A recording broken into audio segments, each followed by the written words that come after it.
So the Roaring Twenties. I've always seen this in two ways. You can think of the Roaring Twenties as the roaring engine going down the highway of this economic boom. But I like to think of the Roaring Twenties more as like the monster under the bed and giving it its roar, because the 1920s is, yes, a time of economic growth, but it's also a time of social tensions and fears of that the status quo is changing. Now, here's your essential questions. Feel free to write those down here. Let's move on. And the first thing to remember about the 1920s is that we're going to see this conflict between modernism and traditional values, which we can also break down as urban versus rural. Urban areas tend to be more modern, rural more traditional. And those modern urban areas tend to be more science-based. And those traditional rural areas tend to be more religion-based. And we're going to see tensions between all of those things that really we can see even into the modern era. The thing to remember is that the 1920s is the first year where we can see more people living in urban areas than in rural areas. You can see that in the numbers down here. That conflict between these two groups, modern versus traditional, is going to breed fear and resentment and nativism and xenophobia, and it's going to lead to a lot of really uncomfortable things when we get into, say, the 1930s and 40s, dealing with foreign policy issues like the Nazis. Nativism, remember, is this idea that America should be just for Americans, and that native-born Americans, meaning not Native American, but people that feel the country is their country, don't want immigrants to come in. It's an anti-immigrant idea. And xenophobia is this unreasonable fear of the other. It's this nativism on steroids that we're going to see through this time period. Now, there are some good things about the 1920s. The standard of living does go up, and we can see that through this growing consumer culture that develops during this time. Many Americans are going to embrace the post-World War I prosperity. They had just come out of the Spanish flu in this era, and they're kind of living recklessly because they're so excited that the war and the flu is gone. They return to Gilded Age laissez-faire policy, so companies are not being regulated very much. That does lead to new innovations, and because there's so much stuff out there, prices do drop. Henry Ford in his assembly line is going to lead to lower prices as well, new products, and they're not really all that concerned with foreign stuff. So they're really focusing on domestic things and this consumer culture. The downside of that is that a lot of the people that couldn't afford to buy things just straight out are going to be using installment plans to buy stuff. This is a buy now, pay later mentality. So they're buying on credit, and eventually, say the end of the 1920s, that credit's going to have to be paid back. And what that's going to lead to is a big old Wall Street crash, because that buy now, pay later mentality is going to lead to something called buying on margin. Now, buying on margin is the idea that you're going to borrow money to buy stock. And when you borrow the money to buy the stocks, in theory, what would happen is that the stock value goes up. Then you sell the stock and you get to pay off your loan and keep whatever increase the stock had. And the assumption is that the stock market is always going to go up. But once it goes down even a little bit, then the people that loaned out the money to buy the stocks are going to call in those margins, meaning they're going to ask for their money back. They're going to force the sale of the stocks, which leads to an increase in supply of stocks, which means that the prices drop, which leads to more people needing to call in the margins, which leads to more stocks available, which is the increase of the supply, which leads to a drop. And what you see is this rapid crash right here. So without the regulation, the stock market was going to do some pretty speculative gambling kind of things. Now, the rise of mass consumer culture is also going to lead to a rise of a mass culture. Because people are going to be consuming the same stuff, they're going to start acting more similarly. And we can see that in things like movies and radio. That common culture means that accents of, say, the South and the West and the North are going to become similar, and you're going to get kind of a common way of American talk. People are going to dress in similar fashions. They're going to behave in similar ways, and it's going to be less regional. All of that's going to help immigrants.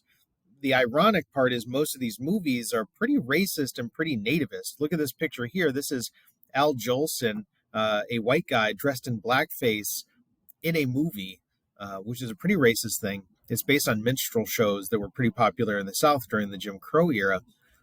Again, the irony, even though these are racist and nativist movies, they're helping to get the immigrants to understand what it means to be an American, and it's helping them assimilate. There's also a rise of national brands and advertising now. Things like the Sears Roebuck Company are going to be nationwide brands, and using that national market of railroads that was created in the last unit. Now that there's buying on credit and mass consumption, national brands and advertising are going to really take over. It's all assisted by the car culture. Now, this is Henry Ford, and this is Henry Ford's Model T.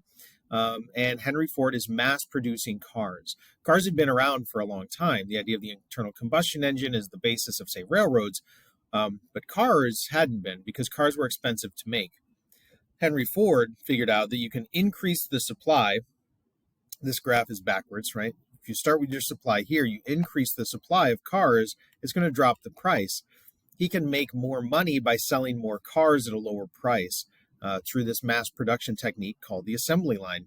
Ironically, the assembly line was inspired by the meatpacking industry and the disassembly of pigs. If you just turn that in reverse, if you can disassemble a pig along an assembly line, you can assemble a car there. Now, the problem is the assembly line is boring, monotonous work. The good news is that it allows the drop in prices and consistent wages for people to be able to do things like move into the suburbs. Because when you have a good wage and the price of the cars drops, you can buy a car and you can move further away from the factory where you work. A lot of what we're going to see throughout the 1950s is what we call the white flight, where it's mostly white folks who can afford those cars and afford the homes in the outside part of the city that are moving to the city, moving to the suburbs, leaving the city, and commuting to work. We'll talk more about the suburbs later. Now, the problem with the assembly line, I told you, it's monotonous and soul-crushing work. To counteract that, Henry Ford paid $5 a day. But if you showed up late, if you were absent, if you showed up drunk, if you talked back or were insubordinate, you were immediately fired. Now, $5 a day doesn't sound like much, but most people were only getting about $1 a day in other jobs. So this was a great paying job. But he was doing that because nobody really wanted to do it on their own. They needed to be incentivized to do that. Unskilled labor usually meant low wages and bad working conditions. And other assembly lines are not going to be as nice as Henry Ford. The other thing is people are starting to feel like cogs in a machine. They're not built for this industrial society yet. So it's kind of a transition. Let's talk about the new women. So most students know a little bit about the flappers. The flappers were exciting and sexy, and they were challenging gender norms, which is why most people think of the 1920s and they think of these new women, the flappers. They're acting provocatively, they're dressing provocatively, they're pushing the envelope on moral behavior. Some women were smoking and drinking in public. Some of them would kiss boys. Some of them showed off their ankles. I mean, look at this. But the problem is, the vast majority of women in the 1920s were not flappers. They were fitting into that traditional cultural norm. We call it the cult of domesticity, right? The cult of domesticity, or the not so new woman. Most of the women of the 1920s just were held traditional gender roles. And if they did work, they were holding traditional women's jobs like secretary, seamstress, operator. These women had the means to be able to challenge gender norms. Most women didn't. And while most women were traditionally gendered, advertisers had no problem with using the alluring flappers in order to try to sell stuff to men. This advertisement, for example, was selling shirt collars to guys. The idea being a guy looks at this ad and is like, well, if I buy that shirt collar, I can get that flapper to be attracted to me. Advertising does the same stuff today. Just kind of look at the TV and you know that. The 1920s is when women's suffrage is fulfilled for most women. The 19th Amendment passes. It is a challenge to existing gender roles. Men were not happy about this, and it helps refuel the conservative reaction of the 1920s. Men feel like their status is being challenged, that by women getting their right to vote, that men have somehow lost something. And that's a pretty common reaction whenever a minority or an oppressed population gets something. The person that had the right before them thinks that they're losing something. This, of course, does not mean that all women get the right to vote. Remember, this is only for white women because Jim Crow laws prevented African American women from voting up until 1965. And it's also important to note that before the 19th Amendment, women had gained the right to vote starting in the West, right? And it's something that moves to the East Coast. These are the first ones, and these are the last ones to have suffrage. Speaking of oppressed populations, let's think about the African Americans in the South at this point. You can see in this cartoon here, this African American man is running away to the North because his friend over here just got lynched. So there are push and pull factors for African Americans leaving the South. That started back in World War I when the pull factor to the North were jobs in the defense industry. They're also going to be moving to ethnic neighborhoods where they don't have to worry about this kind of stuff. Those ethnic neighborhoods are promising, like Harlem in the 1920s had this growing cultural renaissance that a lot of the black population in the South was looking for. So the Great Migration is going to lead to nearly a million African Americans moving away from the South to northern cities, running away from de jure segregation, that segregation by law, the Jim Crow laws. They're escaping the sharecropping and poverty that went along with that, and they're avoiding lynchings. That isn't to say that people were just running away to run away. Jim Crow was being challenged throughout this entire era. The civil rights movement does not start in 1950 with Martin Luther King Jr. and Rosa Parks. Going back, all the way back into the 1880s, we talked about Booker T. Washington and W.B. Du Bois and Ida B. Wells. But in this era, the 1920s, the National Association for the Advancement of the Colored People, the NAACP, is going to start using court systems to push for equality. They're going to start the process of using the law to overturn Jim Crow laws. It is the NAACP that's responsible for the cases that are eventually going to lead to Brown versus the Board of Education. The NAACP is also leading to a number of anti-lynching campaigns. Lynching is going to be not legal, but it's not illegal for a long time. Many Southern senators defeated anti-lynching bills by using the filibuster, which is this method that's still in use today to try to allow minority voters, minority meaning less numbers, people that the people that wanted to that did not want the anti-lynching bill were fewer in number than the people that wanted the lynching bill. They're the minority voter. So they use the filibuster, which requires that the Senate have 60 votes rather than 50 vote majority to bring the law up to bring the law up for a bigger vote. So it's a way to allow these smaller voices to have some say, which can be a good thing. But in this case, the Southerners are using it to protect their white supremacy. We mentioned ethnic neighborhoods. One of these ethnic neighborhoods is Harlem in New York City. And in Harlem, we have the Harlem Renaissance. Harlem was an ethnic neighborhood, mostly African Americans, but it's a mix of African Americans around the country. And as they were starting to intermingle, and as they had the ability to talk freely without the fear of white supremacists overhearing them and then lynching them, they began to celebrate African American culture and try to understand what the Black experience was in America. They're not desiring a return to Africa. They're trying to understand their roots and to lay those roots even deeper in the United States. Some of the clear leaders of the Harlem Renaissance are Langston Hughes, Zora Neale Hurston, but these are not elected leaders. These are just people that were popular artists of the time. Langston Hughes, for example, writes this poem, which is questioning, this should say note the questioning and the protest of African American position in this society. When he says, I am the darker brother and they send me to eat in the kitchen when company comes, but I laugh and eat well and grow strong. In other words, that first stanza is saying segregation, right? We are facing segregation, but we are dealing with it and we are growing stronger because of it. And then tomorrow I'll be at the table when company comes and nobody will dare say to me, eat in the kitchen then. In other words, they're going to force integration and acceptance of their equality in society. And then they'll see how beautiful I am and be ashamed. In other words, they are talking about how their culture is rich and they are going to not only be accepted into society, but society will allow them to flourish, and society will want to appropriate all of their stuff. So I too am America. There's also a sports movement in this time period with mass production. People are working a little bit less.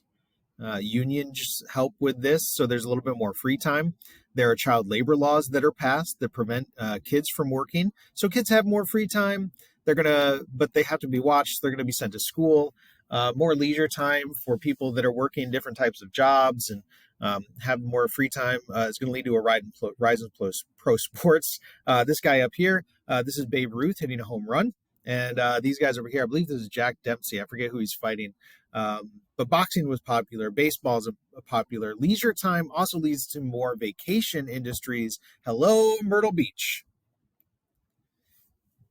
The Harlem Renaissance also brings us jazz. Jazz is a distinctly American style of music that has a huge, wide appeal. And some of those famous musicians that come out of the jazz age are Duke Ellington and Louis Armstrong. Louis Armstrong, by the way, sang What a Wonderful World, which was my wedding song. So thanks, Louis. There are criticisms of jazz because remember that the 1920s is not just all this excitement. There's also a fear of change. And the people that feared change from jazz were white supremacists and just general racists too. They believed that jazz was the devil's music. Why? Because it made people have thoughts. And those thoughts would lead to behaviors that were morally compromising, if you get my drift. And that devil's music should be challenged. So rather than just take it laying down, traditional white society tried to combat jazz by doing things like requiring teaching of square dancing in school. Traditional white styles of dance. This is also a time of the Red Scare, where nativists were afraid of immigrants that were coming. The new immigrants, those Southern and Eastern Europeans that were different, that dressed different, act different, talk different, had little experience with democracy, had worked poor. That nativist fear becomes xenophobia, especially in a world now where you have the Soviet Union coming out of World War I, which is a communist country, and there are going to be demands to limit immigration. And that mentality is also going to fuel a rebirth of the Ku Klux Klan, a very distinct Klan of the 1920s. Again, new immigrants, poor, less familiar with democracy, odd customs and foods, and nativists are afraid they were radicals like socialists and anarchists that were going to ruin democracy and our way of life. Here's a bunch of immigrants coming to Ellis Island, and you can see them with the Statue of Liberty there. So what do the reactionary conservatives want? Well, what they want is immigration restrictions, and they get it by what's happening here. This is called an immigration quota. They restricted it through several acts. Most importantly, the Immigration Act of 21 and 24 led to quotas that would only allow a certain percentage of immigrants to come in based on how many immigrants were already in the country. So let's say there's 100,000 Italians. If there's a 3% quota, you could only have 3% of 100,000 Italians come in. So that's, 3,000 new immigrants would be allowed to come in. Once that quota was met, no more for the year. The Klan is also going to use this, and look at this. Right here, that's the Capitol building. The Klan here is marching down the main street of Washington, D.C. Oddly enough, this is actually through a Jewish neighborhood, I believe. The Supreme Court said that they had the right to do that and that you just didn't have to look. The new Ku Klux Klan is based on nativism. It is a national movement. It is not the Klan of the South. Remember, the Klan of the Reconstruction era of the South in the 1860s and 70s was based on white supremacy trying to get the white Republicans to leave and then subjugating the black population to make sure they had sharecroppers. This Klan is different. This group is targeting African Americans, of course, but it's also targeting immigrants. And because they're Protestant, and to be Protestant was American, they're targeting Catholics, and they're targeting Jewish people. And anything that they saw as un-American, people that violate Prohibition, people that were pacifists, they're going to be attacked by the Klan and seen as un-American.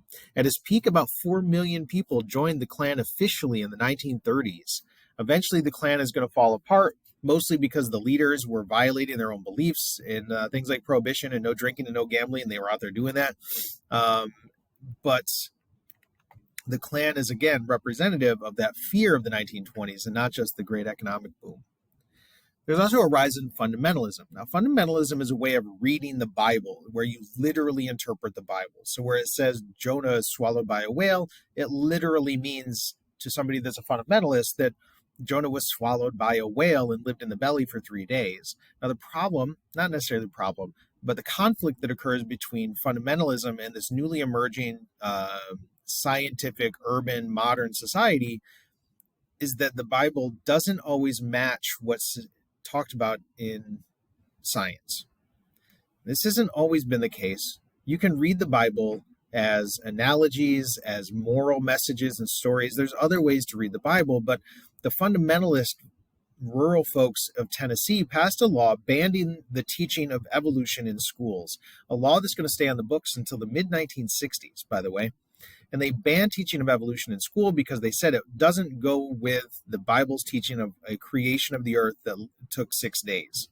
There's other reasons there too. This is going to lead to the Scopes monkey trial. The Scopes trial became a nationwide sensation. John Scopes was a substitute teacher. He's a football coach, popular in the community. He went into a science classroom and began teaching evolution. And when he did so, he brought the newspapers and he brought the cops because he wanted to get arrested for teaching evolution in school. This makes it into a test case. That test case is going to be, he is going to be defended by Clarence Darrow from the American Civil Liberties Union. The person that opposes Darrow and tries to prosecute is William Jennings Bryan, the same populist that we saw in Section 4B, or when we talked about the populists. In the end, what we see is this huge tension between traditional religious conservatives and more modern, liberal, urban, scientific-based folks about what to do. Scopes is found guilty, pays a fine. That law stays on the books until the 60s. You can see some cartoons here. The 1920s is also a time of class conflict. We see that in Prohibition. Prohibition was, or the banning of alcohol, was passed for the 18th Amendment in 1919. It was seen as a patriotic move because Germans, who we had just fought in World War I, tended to be the brewers. Grain was necessary for conserving the war, so they wanted to create this prohibition to help promote that. The problem was it lacked enforcement.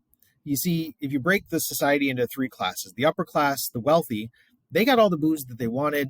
Nobody was questioning because of social Darwinism. They were successful, so it must not matter. Then there's the middle class. The middle class didn't drink anyways. They are the progressives. They're the ones that wanted prohibition. So they didn't drink. It wasn't about them, and it's not about the wealthy. You see, this is a class conflict because prohibition was trying to control immigrants and poor people. To ban alcohol was to promote their success because they couldn't then go buy alcohol, and then they wouldn't be a drunkard, and then they would be forced to be successful. It's all tied up with social Darwinism and class struggle. Now, prohibition is eventually going to go away. There's not enough enforcement to get rid of all the alcohol because the people that tended to be the enforcement were poor people and immigrants. They wanted to drink as well. So they're going to look the other way. It's not going to take much to bribe them because they want to drink too. It also is going to go away eventually because of guys like, oh, this guy right here. This is Al Capone. This is Scarface. Alcohol and selling alcohol became a new source of revenue for organized crime. It didn't cause organized crime, and it didn't cause people like Scarface. But what it does is allow them a new way to make more money. And people are not going to be happy about that. So in the 1920s, the Republicans are going to resurge, right? So Woodrow Wilson won the presidency in 1912 with the split election. He's going to hold office for 8 years. But then the Republicans come back after World War I. Harding, this guy here in the middle, who some historians refer to as one of the worst presidents we've had, promises a return to normalcy, meaning a return to pre-World War I standards. And by that, he even meant pre-progressive standards, going back to that conservative, laissez-faire isolationism that Republicans wanted to promote.